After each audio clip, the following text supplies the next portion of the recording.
नटिफिकेसना last थांलाय आंना जारलासो गोबावजोंसो थाङो नटिफिकेसनानो मा जाखोथाय इउटुबा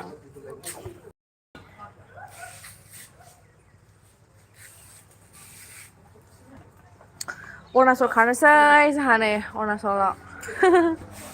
ओइथिंहाय बिराद मोलेले जादों बोथोरा दिनैहाय गिलुलुनो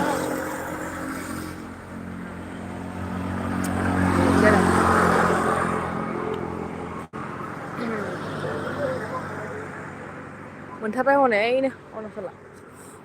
बिराद लांदां फादां मोनथारो आरामनो इथिंहाय फैबाथाय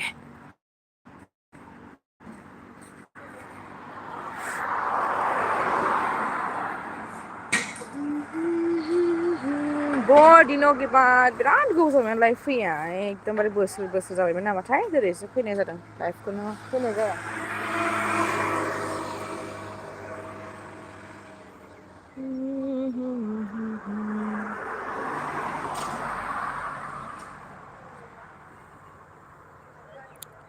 नै बिथिंहाय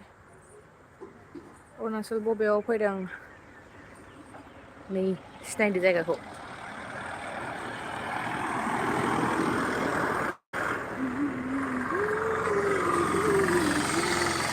नेट मोजां नाङाहाय अखा हादोंना बोथोरा बोरैबा जाथारदों ओमफ्राय दायो जोंहा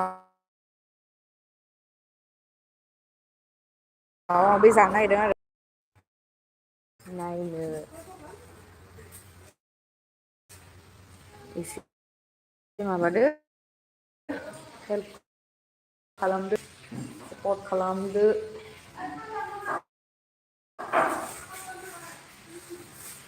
फोर जादोंहाय नै दाखालि मेकआप फुननाया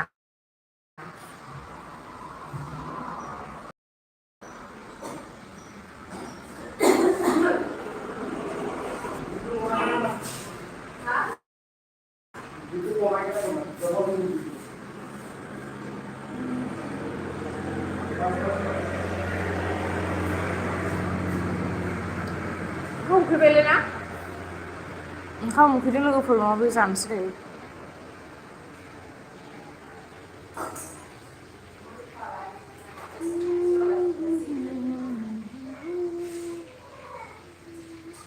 दाननोसै बालायलाङोहाय लाइभ फैनो रायज्लायनो बालायलाङो आं फेसबुकआव फैयो मालाबा मालाबा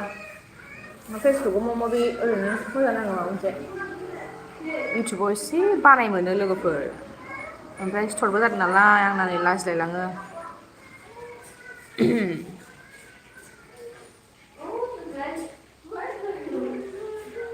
अके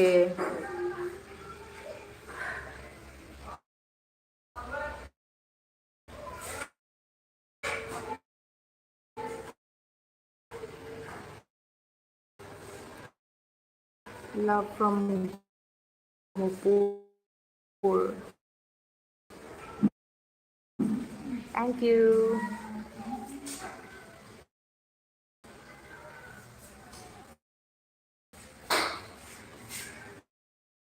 Mas मोजां नुदों फट'खौ सोरनि खेबदों अ ओइ थांदों खोमा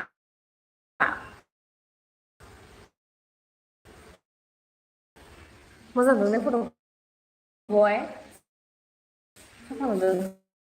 सोरनि फट'आ बै मालामोन बे थांदों अ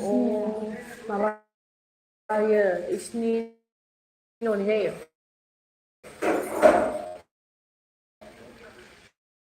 अके अके बिरजय बर' हाय हेल'